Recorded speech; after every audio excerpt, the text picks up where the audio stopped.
I think there's only one good social media left. At least I did think that until I started making money on it. And like a lot of people, that changed my opinion pretty quickly. Most of them are just a huge time sink for your ego, and they're just filled with useless information. Some of them like have an occasional ounce of information. Like I feel like YouTube, probably maybe Reddit as a close second, have like the most information per waste of time. But other than that, like Instagram is just brain dead, and God forbid you do anything worse like Snapchat or TikTok. The one that's still good though is Strava. And the reason for that, first of all, it's got the most BPRUs, baddies per regular user, of any app by far. You can see right here I've got a bar chart, and that shows the BPRUs of Strava compared to its nearest competitors. But that's just one reason to use Strava. The main reason, I should actually probably introduce it, come to think of it. Strava is basically just a social media for athletes. It's like you just log your physical cardio activities pretty much. Most people that's running, and then like cycling is the second biggest one. I use it for cross-country skiing and rowing, but any other cardio sport they have pretty much. And yeah, it's really sick because it's so boring. Like you cannot scroll on Strava for long because it's so uninteresting. You're just looking at people's exercise and you don't want to see that. So you get off it. There's no like addictive factor to it at all. You still get all like the ego benefits of social media because you're still posting to people, but it's like only people you actually know and kind of care the opinion of. And you're just incentivized basically to do interesting things for clout, but you have to like actually do interesting things. It can't be like faking it, you've got to do interesting cardio activities. So you get people like running marathons and just doing ridiculous, insane things just so they can post about it on Strava. And everyone on Strava is also just so wholesome compared to the rest of social media. There's no like empty posting because you have to kind of post physical activities unless you're weird and you're just like posting empty content, but no one does that.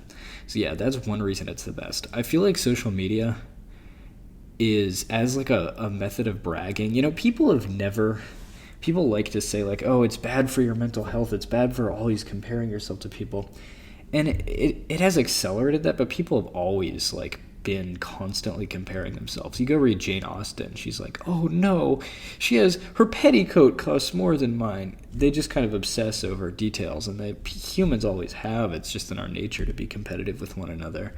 And social media, like, it's kind of bad looking at the whole spectrum of people, but it's still kind of nice sometimes to have like a pool of competition. That's why Strava is so excellent. It's like isolated competition, and it's all like on physical activities. It's people in real life.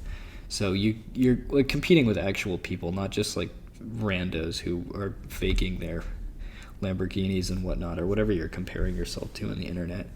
And yeah, they also added a DM feature recently, which is pretty huge for picking people up on Strava.